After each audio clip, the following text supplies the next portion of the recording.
Tricks to ensure QuickBooks stop adding new supplier automatically. Method 1. Turn off the automatic adding of new vendors by following these steps. Step 1. In QuickBooks Online, go to the Transactions menu on the left side menu. 2. Choose Bank Transactions and then click on the gear icon at the lower right side of your screen. 3. From the pop-up window, move to the Automation section and switch off the Add New Vendors option. 4. Finally, you can download new bank transactions without encountering the automatic addition of suppliers.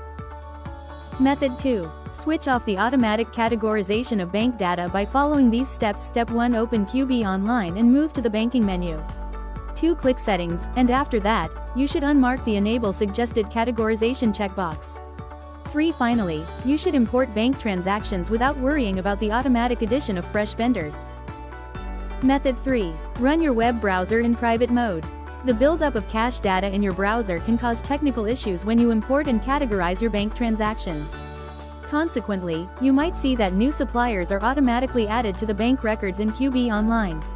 Note: to make sure that this doesn't happen, you need to operate the browser in incognito mode.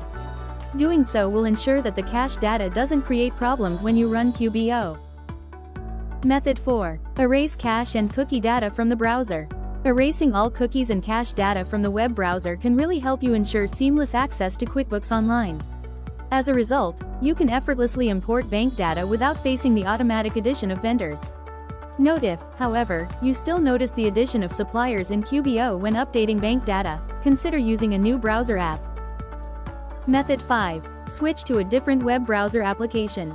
Intuit has recommended several web browsers to ensure seamless access to QB Online products. If you notice the automatic addition of suppliers during bank data import, you can easily switch to a different browser.